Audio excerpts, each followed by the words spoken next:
Hi, everybody. This is Cece Sykes, and I'm coming into you to this conference from Chicago, Illinois. It's good to be here. I'm grateful, happy for all of you who are here now. I believe this is about the last hour or two of the conference. It's been an amazing 3 days. And I'm delighted for all of you who are here together on Saturday afternoon.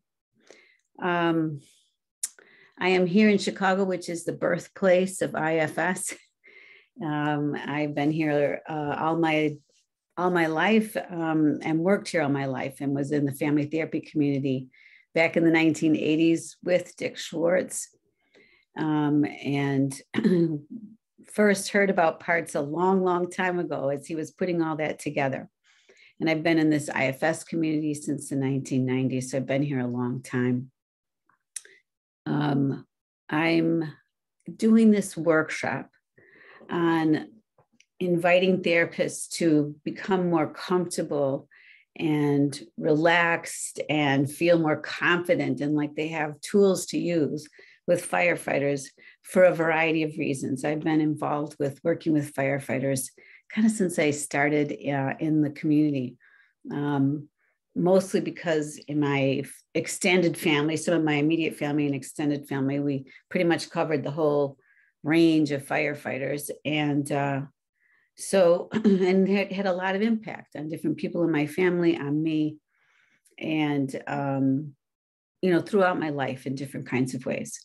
So when I began to hear about IFS and this idea of these categories of parts and a type of part called a firefighter or a distractor, and thinking about them having positive intentions, it really had a lot of meaning to me and gave a lot of healing to me as understanding the people I loved in my own life who, persisted in behavior despite negative consequences. And what is my relationship with people who I love and care about, who are suffering in this way. So this has interested me and captured my attention and my thinking since the beginning of my time here in this organization. And I'm delighted to talk with you about this some more today.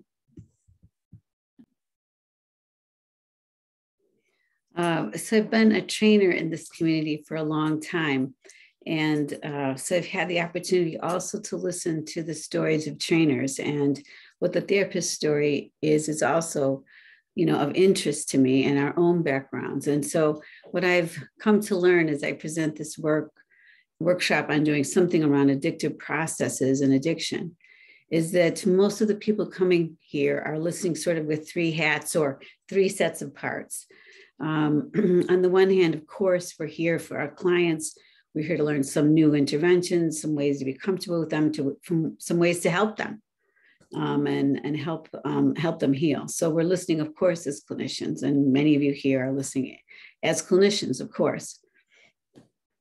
At the same time, I feel like so many of us are listening also with the hat or the parts or the perspective of thinking about our loved ones, people in our families, people we've been in relationship with, fathers, mothers, sisters, brothers, cousins, our kids, partners that we have had, people that we know, people that we love who've really struggled. So sometimes when we're hearing these concepts or we're thinking about interventions, we're also thinking, how does that fit in? Would that fit in for my family? And we're just thinking really with a certain amount of emotion around the people we know who are out there suffering or have suffered. And the third set of parts, or the third hat, if you will, that we might be wearing when we're sitting here is also our own process, our own addictive process. Many of us here have been involved at different times in our own life with substances, with different issues around eating, different issues around spending, gambling, different kinds of relationship preoccupations, sexual preoccupations. This has affected many people, many adults in lives. And so we're also thinking, okay, how does this work for me? So I invite you to think about yourself and the people you love, along with your clients, while we're here. We want to kind of just welcome all of that, because what we know is when we're working with something extreme firefighters, where people would have really intense, entrenched parts, it impacts the therapist as well. So whatever parts we bring to this subject matter based on our history, our story, our experience, clinical and personal, is going to impact our parts in the room with the client. So I welcome you to think about how this impacts you and what makes sense to you or doesn't around what I'm sharing with you as we go through this workshop together. So how I'm going to do this is I'm going to share some PowerPoints and talk to you a little bit about some concepts that I have and ways to think about these issues and interventions that I think that we can use that are really useful. We're going to do an experiential exercise, even though these things are recorded. I will pause at different points and allow you to do a little processing. And we're going to do a little map before the end of the hour. So you'll have a chance. And these are things, of course, the map, for instance, is something that you can do in your clinical work. And then I will allow time at the end, probably 10, 15 minutes or so at the end, where I will be available on screen live to talk with you about, answer questions and so forth.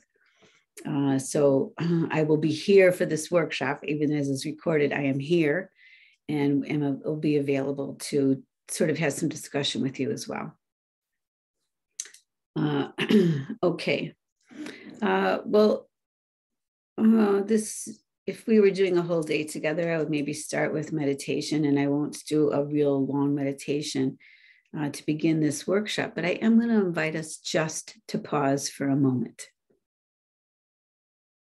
And if you are listening to this toward the later part of your day, you're probably full with all kinds of concepts and ideas that you've been listening to. But you might already have some thoughts about what I've already shared in this workshop. So just pause for just a moment. We can't shift gears unless we pause. And in the pause, if you're comfortable, take a deeper breath or two.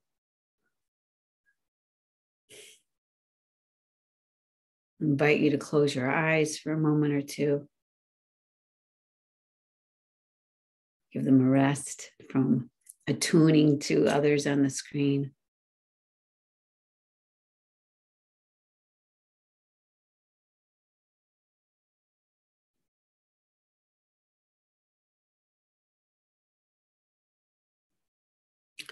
And I had mentioned as we started that we are often thinking about these issues related to addictive issues from the perspective of ourselves, our clients, and our families. So in this moment, what I'm going to ask you to do is just notice what happens in your system when I just say the word addict. It's not a word that I use, not a label that I apply, but I invite us to consider, we all hear it. You may have heard it even applied to ourselves. So just pause here and notice what comes up for you around that word. What parts come up?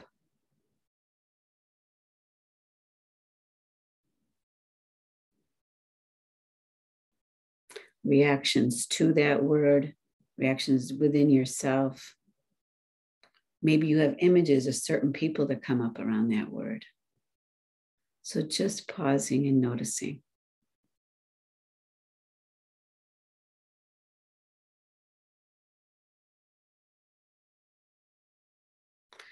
Maybe noticing how much of a charge you might have or your parts have around this word.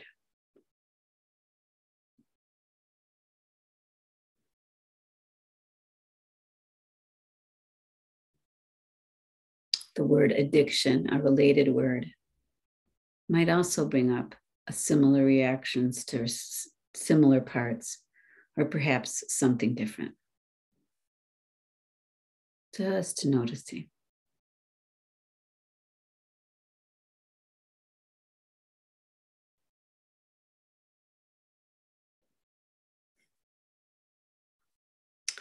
Uh, so what you can do if you'd like to is, I think this will work, is to write in the chat any words or any phrases that you're comfortable writing in the chat that come up for you around that word. And we'll kind of check into that.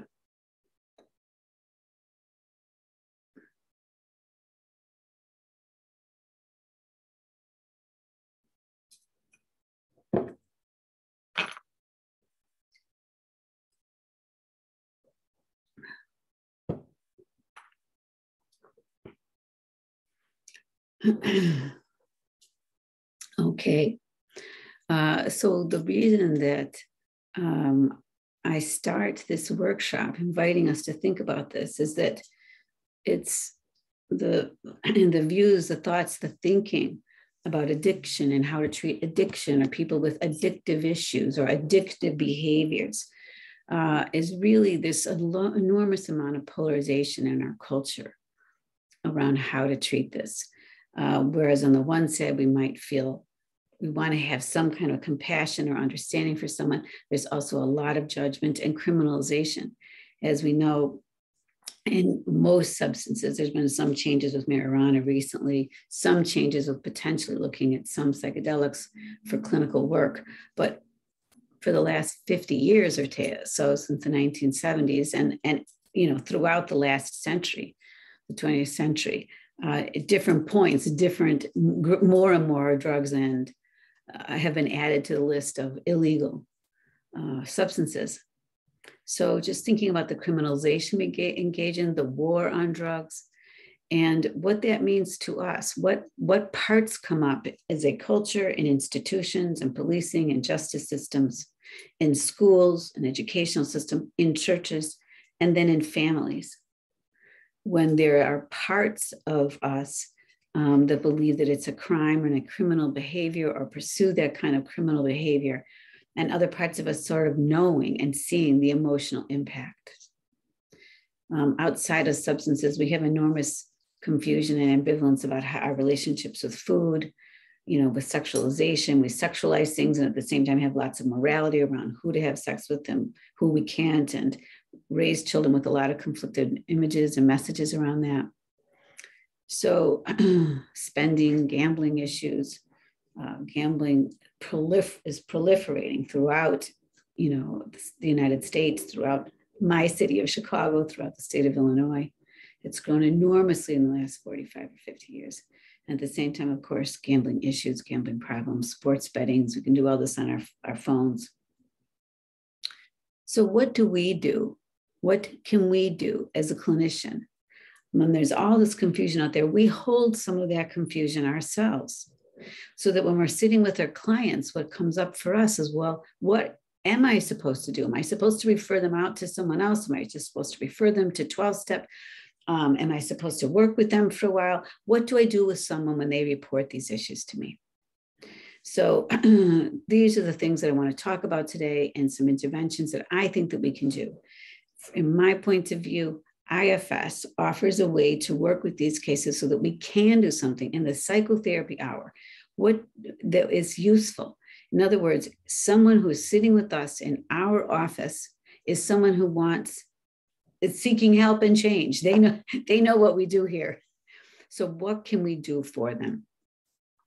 Let me start to share some slides.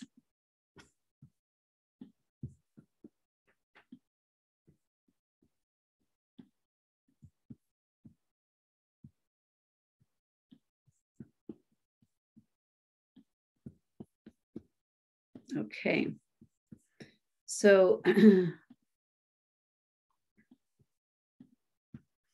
just briefly, what I'm just kind of saying is that all of us in our work come across people with various kinds of addictive processes, whether or not they reach the level of some kind of extremely compulsive behavior. We all know about just the addiction, or some kinds of addiction issues are everywhere. What I'm talking about here is the ACE study and the connection between health and future addictive issues around people who've suffered any kind of trauma or attachment injuries in childhood. We probably have heard about the ACE scores, adverse childhood experiences testing. It was done early in the 1990s in California, but it's been replicated a number of times. The CDC has continued to do it, the same 10 or 11 questions to hundreds of thousands of people across this country. And what we found out in the most recent study was that of over 200,000 people, that at least 60% of people had a score of at least 1, 25% had 3 or more. The questions are about personal issues. Did you experience physical abuse, sexual abuse, emotional abuse, and did members of your family experience violence, disruption, divorce, incarceration? So the same 10 questions. What we find is that higher scores, that it is universal. The first study was done with primarily college-educated white participants, and consistently throughout all of the testing, every socioeconomic group has some kind of an A score. You know, it's universal throughout. We do find that low-income, BIPOC, LGBTQ, interestingly, have higher scores. And so the awareness that we're gaining, slow but sure, around marginalized community and the systemic discrimination against them is also an impact for ACE scores, for health, mental health, and emotional health. As it relates to addiction and or addictive processes, it doubles the risk of heart disease, cancer, increase in alcoholism of 700% with a higher ACE score. Attempted suicide is very high, 3 times more likely to have misused prescription drugs, street drugs, or casual drugs. And also just figures around, in addition, despite all the public health messages, over 400,000 people die of cigarettes every year in America. Almost 90,000 from alcohol related every single year in America only. And this is not across the country. 100,000 from drugs. About a third of that is opiate overdose. 300,000 deaths due to obesity or physical illnesses related to that. ANED says 30 million with eating disorders. More die from anorexia than bipolar. And then there's the gaming industry, 150 billion per year. The porn industry, 28 billion visits a year. So I think, why am I doing all these statistics? To show you that most of the clients that you see are suffering or have suffering to some extent, to some kind of distractor or soother behavior that is affecting their ability to function. And one of the things we can do is just open up to talk to them about it, to ask.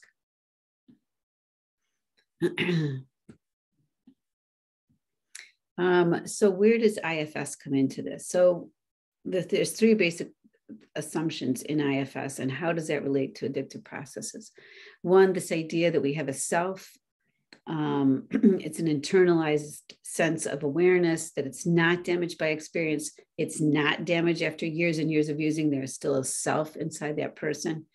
That there's multiplicity, that the psyche consists of subpersonalities called parts, and that the inner world of psyche is a system, any entity whose parts relate to one another in a pattern. So when we're thinking about addictive processes, we're thinking about the self and the parts and how that works together to create a system around the using. Self, always there, anywhere. And in an addictive system, we kind of think of it, that inner voice, the inner knowing, even when someone is using or very actively involved in a variety of substances, porn use, gambling, certain sexual acting out, what we're holding in IFS and the gift of IFS is knowing that that person still has a self. They have self-energy, and it might show up. You might say, with all that chaos, where does it show up? It doesn't look like it. Do they have a self? And it's a good question. But I think when we're thinking about that not damaged place, we're thinking about the part of them that brought them to your session, the part that wants to get, the sense of wanting to get better, the sense of maybe wanting to be a better parent, to feel better, just the willingness to attend therapy, to wake up in the morning and not feel as as sick. The desire for wholeness, we assume that if we're assuming that everyone has a self, we're assuming that in there is a desire for wholeness, which is a desire for balance, which is a desire for relief from addictive processes. So that even when people are high, they might talk about self, sort of being available, like just being aware, having your inner voices say, go back and get my friend, or being aware of danger. So that what we're thinking about with our clients is that they have a self, and just because it's not immediately available, it's all the more important to remember that it's there. It's available in moments. As I say, self is not being happy, it's being aware. And so as we incrementally help our clients become more aware of their parts, they're bringing this, having more access to self in their system. Multiplicity, it's normal, but it feels very chaotic when someone is using this as normal. So that when we're sitting with our clients, it feels kind of chaotic. So how do we make sense of that? It can feel sort of overwhelming with it when we're sitting with the client. Where do we start? Where do we begin? You know, they have anxiety, they have depression. Sometimes they're using, sometimes they're not using. Sometimes they're using, you know, they're binging, purging, then they're drinking. You know, where do we start? So I think what I like about IFS is this idea that we basically have three categories. The entire system is made up into three categories: the managers who are looking for stability, and also the desire to improve and grow, firefighters, and that they have, and I like to think of firefighters as also having an essential role in the system. They do have a role to put out the fires and the shame, the flame of shame. But also, firefighters and soothers are here to help us shift gears, to help the balance manager energy. If managers are about doing, improving, getting better, taking care of things, involving with tasks, firefighters are here as a balance to getting involved to task and obligation and expectation, to shift our gears for rest, relaxation, comfort, pleasure, fun, novelty, mixing it up. So when we're listening to the positive intentions of behaviors that have gotten out of control, we'll still hear that somewhere in there is that desire for rest or for pleasure, for fun, for feeling more comfortable, for feeling safer. So these are intentions that are buried within firefighter behavior. And it's really good to think about that, this exists inside the firefighter. Of course, when they become more extreme, they're medicating, right? They're distracting. We're not doing a momentary escapism into a movie, but the escape is much higher risk and much more intense with other consequences. Nevertheless, we can look at the root intention, and this will help us build a relationship with these firefighters. Exiles embody our vulnerability. When they're not burdened, they're sensitive, trusting, open-hearted, carefree.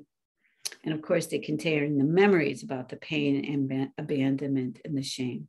But they are our shared humanity. We all have exiles. No one can escape childhood without some burden to exiles. And some people, of course, have suffered greatly and have had enormous amounts of neglect and exploitation, which has burdened their exiles in a deeper way. So when we're thinking about a system and how to work with a system, when we're thinking about my clients, I want to always think about how all of these parts interact together to create an addictive process. So I'm not just treating a part of someone that's using food. I'm not just treating a part of someone who's drinking and getting high. I'm treating someone who has parts that drink and get high. They also have managers that help them stabilize and function and go to work. One of the things you think about is, when someone comes and they give an evaluation of their history of using, it's sort of, even though that may be necessary in certain settings to have that information, it's also such a limited view of that person, so that we're thinking about what are my clients doing well. They're going to work, they're taking care of kids, they're paying their rent or their car payments or their mortgages. So despite enormous struggling and despite a lot of acting out activity, many of their managers are still functioning and working. And so the balance is maybe not, is of course not what they're wanting at this time, but I want to invite you as clinician to remember to talk about what's working in the client's life, not just what's not working. When a client comes in for their session, they tell you all the ways they messed up this week. One of the things you can think about is asking them, what did you do okay at? What is still working in your life? The distorted view of always looking at what's wrong is part of what unbalances the system and can imbalance the therapy. So I map out my clients' parts with them and help them know that all of these parts are involved in what went wrong, and all of these parts can be involved in helping things be made right. So how would I define, addiction? What I'll say is that I very seldom use that word. Of course, we need to use the word periodically to communicate. But when I'm talking with my clients and when I'm thinking about how to clinically address these issues, what I'm thinking about is that this is an addictive process. It's a process that started with perhaps some acting out when they were young or teenagers that may have escalated at different points, or something that started at a certain point in their life after some kinds of very traumatic or attachment wounding experiences. But it's not something that happens overnight. So what we're thinking of, my own definition is a chronic polarity between two sets of extreme parts, the critical controlling managers and the avoidant soothing firefighters. And they're both trying to protect exposure of buried emotional pain. So this is my own, you can't have an addictive process if there aren't managers that are criticizing and attacking and trying to control, and firefighters that are resisting, rebelling, and persisting despite all the negative pressure. It takes both sides to create a system to create the problem for the client. And underneath this debate is the exiles, and the stronger the polarity between use, don't use, or hate myself for using, the stronger that polarity is, the less access we have to emotional pain, and the more the emotional pain is growing. Gabor Mate just keeps it simple. Pain, he sees addiction as pain medication, coping with complex trauma. And he's done an enormous amount to bring the attention to the reasons behind, the trauma behind, using substances. I like this definition from Daniel Sumrock at the University of Tennessee. Addiction shouldn't be called addiction. It should be called ritualized, compulsive comfort seeking. So I love that. I love that definition. So what is happening with someone who they're looking to create comfort? When someone needs a medication or a practice, or practices and medication in order to have any kind of comfort, what we know is their discomfort is very intense or strong. When they want to take the edge off, who has the edges inside? So the connection, again, between the practices, using practices, and the trauma or the exiles, wounds, or the emotional pain underneath. This is what we're looking at. I like this definition: dependence on or commitment to a practice, a habit, or a substance, to the extent that cessation causes trauma. Italics. So thinking about respecting the fact that for the client to give this up, it feels like that using these practices or using these substances is helping them stay alive, and it has helping them stay stable or stay okay, or avoid being sick, or avoid too much emotional pain. And to just, as a clinician, to think about those underlying factors when we're sitting with the client, and knowing that this is a process of healing. It's healing also. The addictive processes occur developmentally all over time, and the healing will occur developmentally over time. so that every client will have their own pace. This last one, I say it somewhat lightly. It's not a strict definition, but it's something for us to think about, which is an addictive process is anything we lie about. So just thinking about, for all of us, getting involved in any kind of behavior, then hiding that behavior. Oh, no, I didn't do it. Lying about that behavior, and the shame that goes underneath it. So for even the simplest behavior, I don't want to say how much I spent at the store or how much I ate, or someone who doesn't consider them to have addictive issues, but they don't want to exactly say, I don't want to name out loud how many drinks I had last night. You know, and that sort of discomfort, when we get in touch with that discomfort, with any of us in the clinical world, get in touch with that discomfort about doing a thing and there being parts of us that shame or drudge what we did, that same, and the shame and the loneliness about perhaps about not being able to speak of it or not feeling good enough about ourselves, that an addictive process to me is that exact same process for our clients who are involved in heavy using. It's just gotten more intense and entrenched. And I think when we can hang on to the similarity, the universality of that process in all of us, it helps us recognize their parts and normalize the healing process.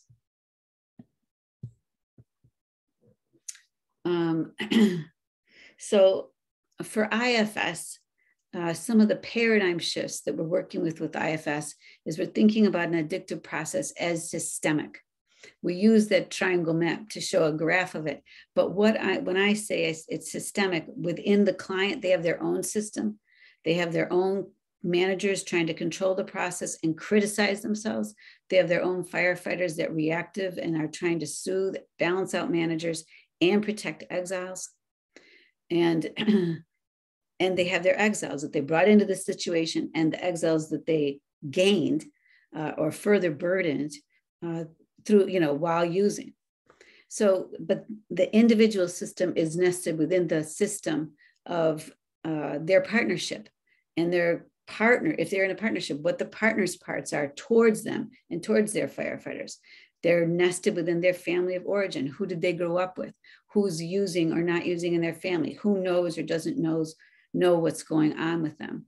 For every person who's firefighter led, every client who's firefighter led, who's mostly using is taking up a good portion, of their behaviors. I'm looking for who the managers are. They're not perhaps successful, of course, but who are trying to get involved. So there's the external system, can be partner, can be family, can be bosses, judges, coworkers. And then we had the larger systems, schools and churches and people involved in those institutions, perhaps, and how that is impacting their behaviors, their porn, ministers involved with pornography, college kids involved in getting involved with school and sanctions at school around using, and larger, the criminal justice system and how it may be affecting them. And for someone in the BIPOC community or an LGBTQ community, the larger systems are kind of always creating triggers and hurdles, extra hurdles that they're holding and extra burdens for them to carry. So IFS deals with all those systems. We can hold on to all those systems and the interconnection between them when we're working with our clients, the parts that come up in each of those systems. And that we're looking for a strong self-to-part connection. A self-to-part connection creates stability. What I say creates a three-legged stool between the self and all three parts of the triangle. That I am treating the whole person. That if I can't treat my client's critic, it's going to be pretty hard to treat their firefighter. It's also collaborative. My role is I'm not here to take away what you're doing to use. And I've had clients say, I don't really believe you. And I say, what I hear is that you want to change your using. You want to change what's happening with you around food and alcohol. You want to change what's happening with you around alcohol and porn use. So I support your vision and I'll help you create a vision. But it isn't my goal to take it away from you. It's my goal for you to learn to build a relationship with it so that you from self and with your system can understand what to do about this. And that's a different goal. It isn't my goal to change them. It's my goal to help them figure out what to build a relationship with their parts. And in that relationship, the changes will occur. In IFS, we also believe there's a positive intention, even of negative or destructive or acting out behaviors. And by that, I don't just mean firefighters. Of course, firefighters act out, but managers act out with severe inner criticism, inner controlling, inner judgment, perfectionism, excessive caretaking, and then we need to soothe ourselves. So there's the extreme behavior is on all sides of the system. So, but there are positive intention between extreme critics. There are positive intentions between extreme judges on the manager side. So helping my clients get to understand the positive intention all the way around the system. The firefighters do all the wrong things, but for all the right reasons. So we're looking to help us understand their own version of what those right reasons are and their intention for it. The other piece about IFS is that the manager point of view is pretty universal, as I've been saying in the beginning here, which is that our culture has views about addictive process. Our culture views out of control behavior in a way which is judgmental, perfectionistic, and controlling. And, we set up contracts and set up systems. And so this sort of cultural view is carried within virtually every individual. And lastly, recovery is a process, not an event. And I want to keep that in mind when I'm working with someone and help myself be patient and persevering as I'm going through it and not expecting overnight change. Another piece about IFS, a couple more concepts that I think there's traditional addiction therapy fights or tries to control firefighters, tries to make agreements, set up contracts, kick you out of this system or that program if you're using. In IFS, we have a different sort of goal. We're not kicking someone out of therapy because they're using. We're not kicking them out of their session because they used yesterday. They're used this morning. Our goal is to create a relationship with using parts and understand them. There's wisdom in there. They have something to tell us. What is the story your firefighter is trying to tell us that we have not been able to hear?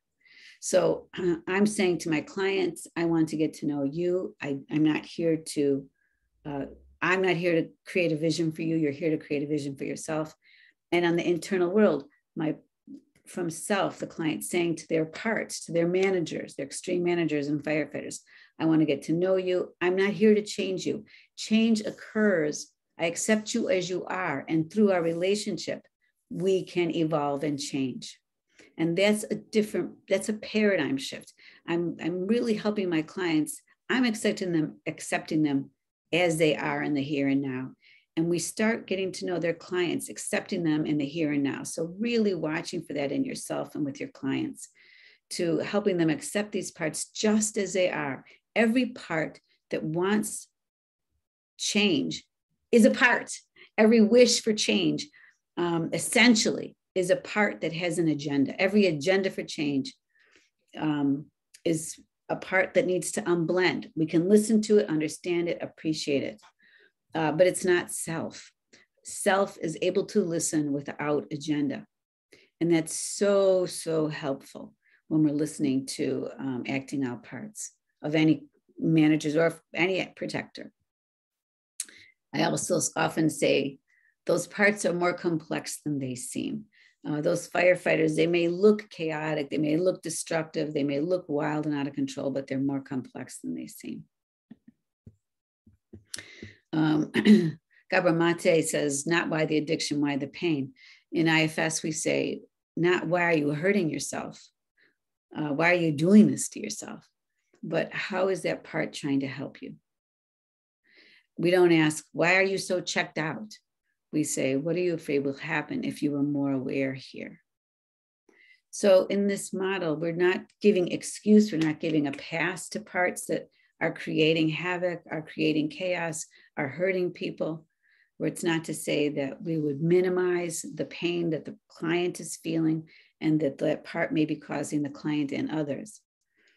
So we're not giving an excuse for that behavior. Understanding isn't excusing.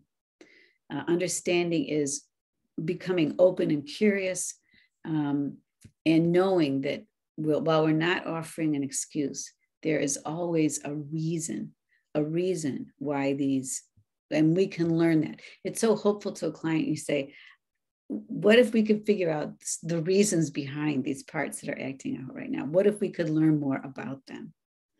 They just look chaotic and crazy. What if there's more to them than meets the eye? So one of the things is that another way that I'm thinking when I'm sitting with my client is I'm saying, we are in this together. What do you want for yourself? I'm not in charge of your sobriety plan or your change plan. That's something that we can sort out together. You might have different parts with different ideas about what you want to do, but I want to create not a contract in the sense of you must do this. You create a contract. What do you want to have happen? What are you afraid will happen if you can't create a contract? So it's setting up helping my clients start to visualize something different and knowing that it is not for me to determine the proper outcome. Sometimes someone comes in and they say, yeah, my drink and my drugs, it's a lot of problems, but really what's worrying me right now is that my girlfriend just broke up with me. Well, it's the oldest thing we ever learned when we were learning to be clinical social workers and clinical psychologists, which is client self-determination. So we say, okay, so right now what's feeling most important to you is this relationship and what it's feeling like for you. And if we continue to listen to this client's parts, we're going to hear the exiles that are in pain around this loss. And we're going to learn how the firefighters are trying to help that person medicate around that loss and what the managers are doing around that relationship. So we will get to the parts that are using in doing this inner work. IFS process will take us there. So I can start with what my client thinks is most important, knowing that if they're doing their work and meeting their parts, they're going to meet all their firefighters, and we're going to begin to see what the exiles are underneath the behavior. When someone comes in and says, I have to do something about this eating stuff, or I have to do something about, my spending, or I can't get out of this relationship. I keep picking the wrong people. That level of urgency, I want to welcome it. And it's a part that feels urgent, and I want to welcome it. And so I really will ask, it seems like most of you wants this to be different. I'm here to support that. But also, can you sense some parts of you that are not ready, not so committed, not on board yet? So in IFS, if we're thinking about a system that's trying to be in balance, right? For every action, there's an equal and opposite reaction. Another intervention is saying, who's not ready to do this? What do you already know about your stress or your biggest hurdles? What you tell me, how you think you got here? Just asking. Clients have, they have a self, right? They have some observations around themselves. They say they don't know, that's okay too, but it's good to ask. And I always say that there's a ninth C, choice. So I say to my parts, I'm not really trying to, your parts that are using, we don't get rid of their intention. We don't get rid of them, although they may shift their behaviors. What I'm looking for is for you to have a choice. What if you have a choice as to how these parts work and how you use them? What if you have a choice and the ability to have some of your managers step back, your overworkers, your perfectionists, your critics and judges? We won't get rid of the ability to have critical thinking, but what if we had some choice about when critical thinking or criticism was taking over your whole inner world? So just introducing this idea of choice, I think, is really helpful. Let me just look at something here. I'm going to pause for just a moment.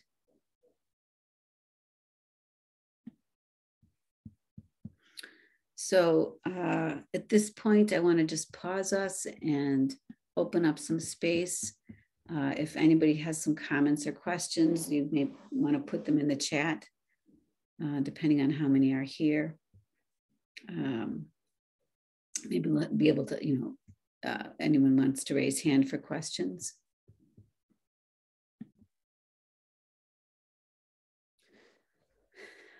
So what I've been talking with you about are some of these concept shifts that I think IFS helps us enact, helps us implement with our clients, thinking about the system, thinking about getting in relationship, not getting in control, thinking about treating a system, not a system, a symptom.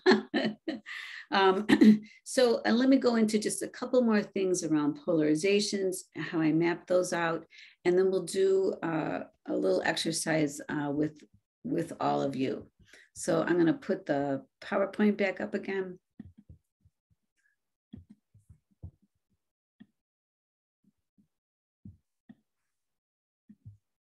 Okay, so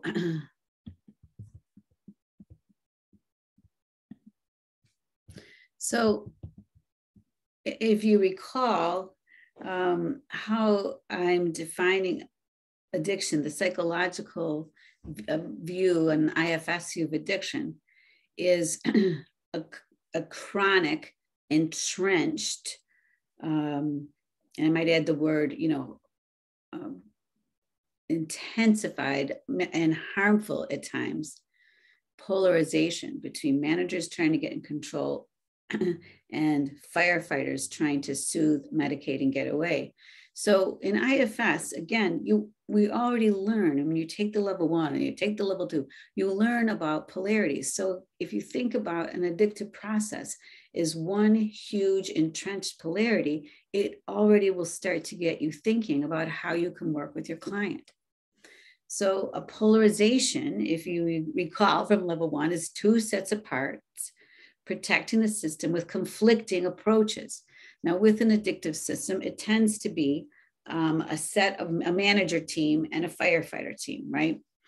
And what I say is the degree to which the firefighters and the distractors and the soothers, the degree to which they engage in destruction or harm to themselves and to others, the level of intensity over here is matched to me, from what I see, with the degree of inner emotional abuse by managers. So that when that systemic, cyclic process of working very hard and caretaking all day, or working it hard all night, self-sacrificing, then feeling lonely and unappreciated, exile, that's manager, exile.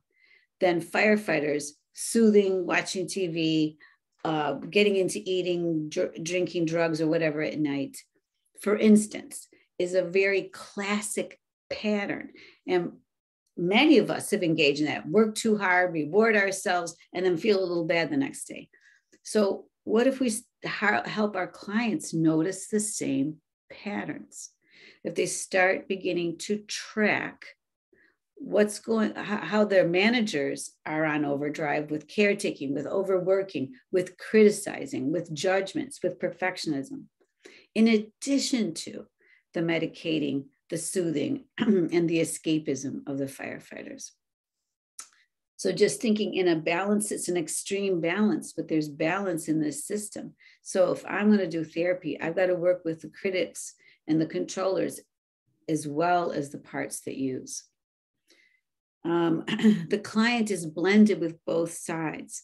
So for most people, they're sort of living within this polarization. It's almost like, I don't know if anybody plays racquetball anymore, but remember those courts, 4 sides, and you're in the middle of it.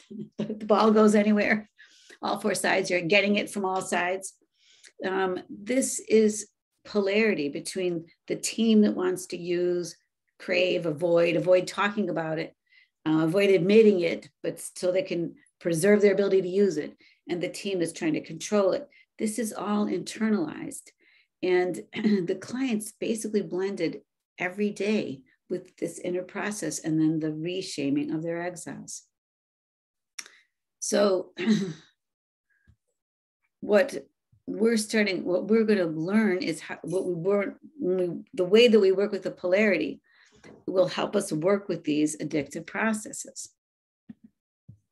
So here's a map, for instance, of this battlefield. And as you'll notice, I have a succinct little titles for the managers, the firefighters, and the exiles. So what the client is experiencing so much is these parts that say you're out of control, there's something wrong with you, you're never going to change, do you ever stop and think? So those kinds of blaming parts. And they are, remember that we over-identify managers. So when we're over-identified, we say, I never stop and think, I'm out of control, there's something wrong with me, maybe I can't change this, maybe this is never going to be different. So the client is blended. When they say I, though, what we're helping them do is say, well, that wouldn't be self saying that, but there's some parts of you that it's easy to identify with that have a lot of attitude. They have a lot of opinions around the using parts. They say, well, they hate me. So that's the client's blended with now the flame, the firefighters. They blame me. No, they're not blaming self. They're blaming the parts that are flaming out. They're blaming the firefighters. And what do the firefighters do when they're blamed? They say, I deserve this. You don't understand what's going on with me. If you knew what was happening with me with work or in my family or everything I've been through, you can't stop me. It's not my fault. I don't care. When is it my turn? When do I get to do something for me? So these sorts of internalized responses and rebellious responses are very much about, it's so interesting. Firefighters are very much about the client themselves, the self, if you will. And so often the managers are very focused on handling the external world. And that's also part of the polarity, is taking care of life and the parts that take care of tasks and the parts that say, well, who's going to take care of me? And if we've grown up with a lot of chaos and trauma and no one taking care of us, we did learn to develop firefighters to take care of ourselves and offer relief in some kind of way. And then shame, of course, at the bottom of this. It's hopeless. There's something wrong with me. I'm all alone. Nothing will change. Every person who's tried to change their behaviors and failed, right? We say, who has not been successful at that, feels like they have failed over and over and again, has enormous amount of hopelessness and despair in their system. So in IFS, so the hope of hopelessness is that those are parts. It's not the whole system. So common polarities that you're going to see in your clients are never use versus must use, right? I can't use, I have to stop, I have to give this up, versus the parts that say, I can't give this up. Control versus out of control. Parts that say, I have to be in control, I have to get this right, I have to do the right thing, go back to work, pay my bills. And the parts that are out of control, keep creating chaos, keep creating unpredictability. Work hard versus indulge. Parts that feel that they have to work hard, whether they're hard at work, hard at home, hard in relationships, work hard on everything, versus a part that wants to just indulge or and reward.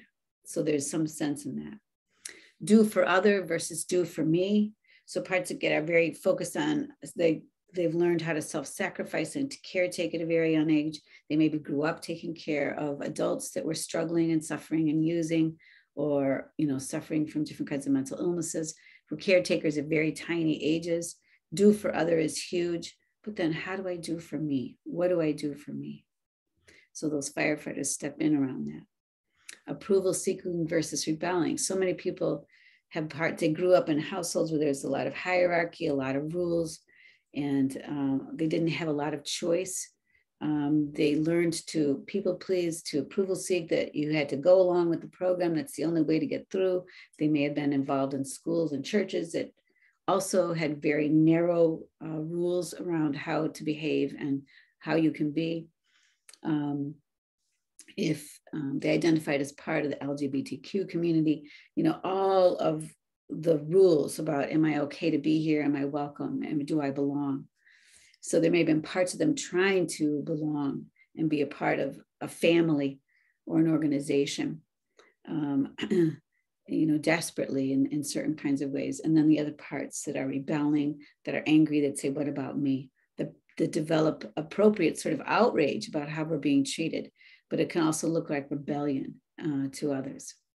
tell the truth versus hide the truth. You know, a part that sort of says I should tell my partner what I've been doing, that I've been using, that I'm having an affair, what's going on with me, versus parts that want to hide the truth and preserve the ability to continue to engage in the behavior. But that can feel like a real dilemma. Compliance versus autonomy. Wanting to do things our own way is a very powerful sort of human urge. But we also have parts that want to be accepted and that feel that we have to do what we're told, or we have to do what we have to do what other people tell us to do to comply in order to belong. So that tension between compliance and autonomy, and then along with organized versus chaos. So hopefully some of these you can kind of relate to for your clients. But the reason I put these out here is that when we start getting to look at working with polarities, we start to look at the big picture. Your firefighters are involved in creating a lot of chaos. But at the same time, they're trying to help you indulge. And these other parts are trying to control and help you working hard. So we start to think of the big picture intentions that are alive. There are intentions that all of the managers generally share. And there are intentions that all your clients, the firefighters, tend to share. And when we work with polarities, we start setting up these two big teams, and it simplifies things and it takes away some of the chaos to say, okay, those are all those parts that are thinking about putting you first and do for you and help you escape. And here's all your parts that are helping you try to do the right thing, to comply, to show others that you are going to, obey the rules.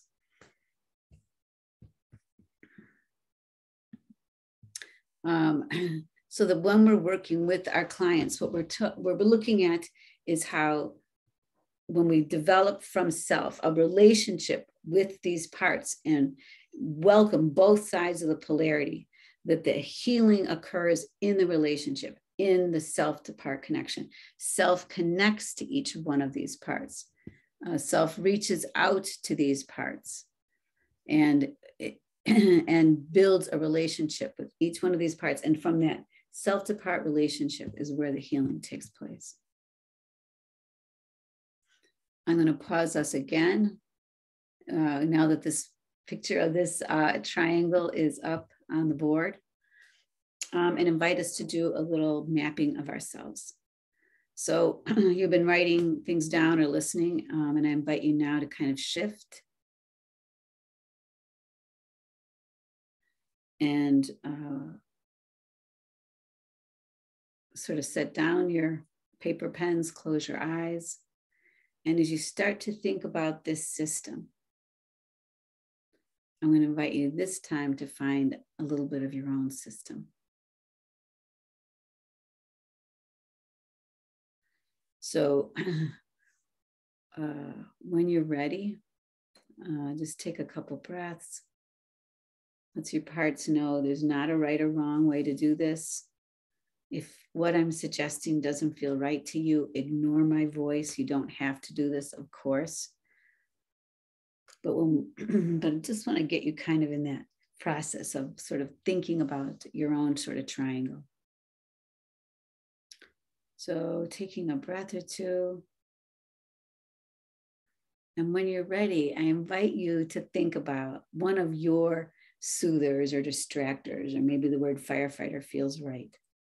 One of your parts that soothes and distracts, that one of your other parts thinks maybe you should cut back a little bit, or it's happening too late at night or too often, or you're spending too much on it. So just noticing that it's a part of you that occasionally gets a little pushback. Can be eating, drinking, and binging on Netflix.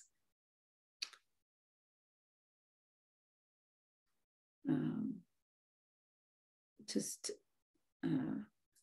any kind of comforting that you notice that you want to do.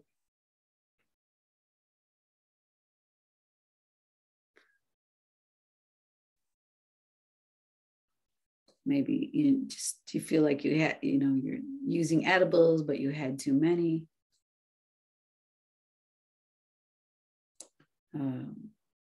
Spending, shopped too much. sports betting. Just thinking about a part that engages in something, and it can be the simplest thing. It does not have to be your hardest thing for this exercise to work. It can be your easiest thing. Something you don't even, or it can be something that you used to do, smoking cigarettes in high school.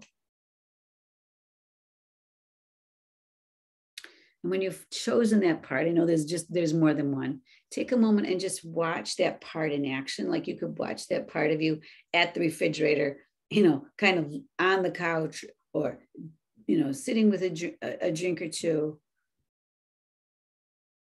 smoking or getting high. Just pause and watch that part in action for a moment. Watch the facial expression of the part, the body language. I mean, is your face relaxed? The face of that part relaxed when it's engaged in that behavior?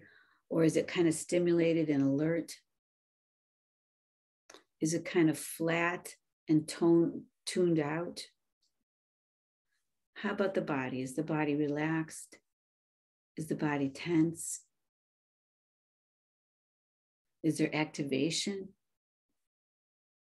Is there pleasure? Is there actual comfort? Just noticing.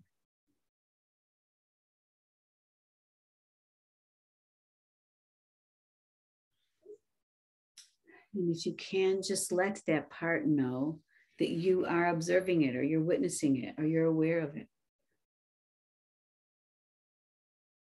And ask that part how it's trying to help you.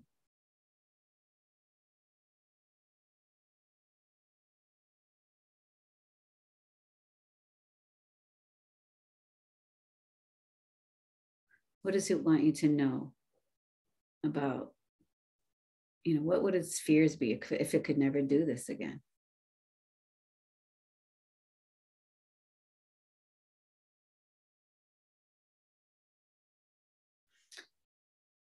Then take a breath. After you've kind of heard it, let the part know you heard this, you're taking this in. Appreciate what it's sharing with you. And you may have already noticed, or if not, I invite you to notice the part or parts that, push back a little after this part's engaged in its practice or its activity.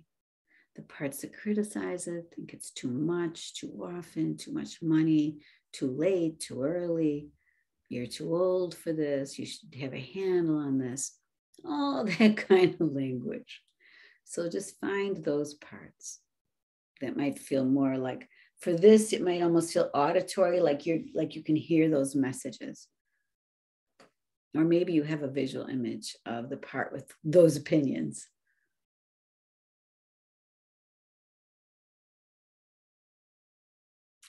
And when you're ready, ask those parts. Let those parts know that you know about them.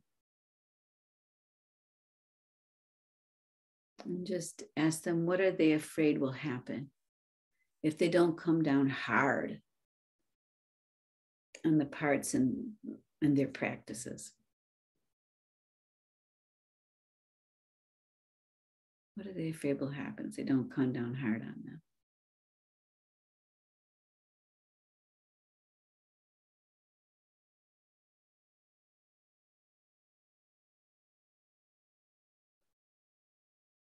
And just listening and asking them if they saw that there was a safe way that you could help that other part and learn its intention so it could use its energy in a different way.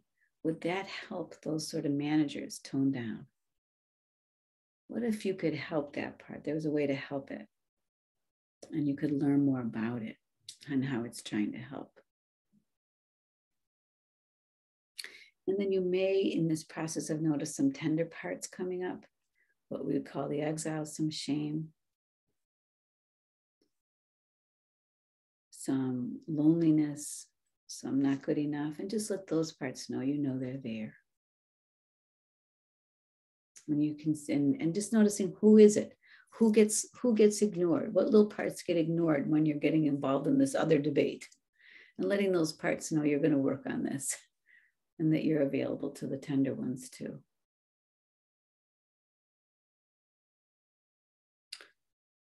And when you're ready, I invite you to grab paper or your tablet and to write this out. Draw yourself a triangle and put down what you've noticed. Any firefighters you've noticed, any managers who are weighing in around this, and any exiles or tender, vulnerable parts that seem to be coming up.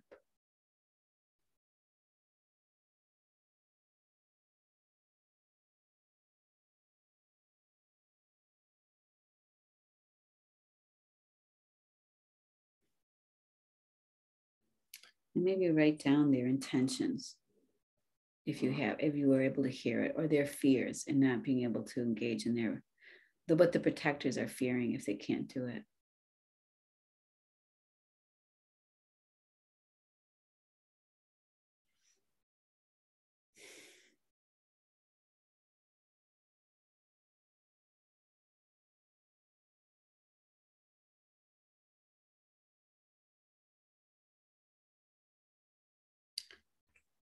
And when you're ready, I'm going to come back live on this. I'm going to come live in a moment, I'm going to come live on the screen, and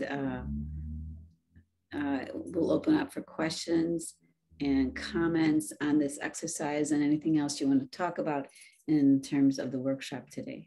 So I'm going to end the recording now and open up some space for questions and comments about what it's like to do this exercise.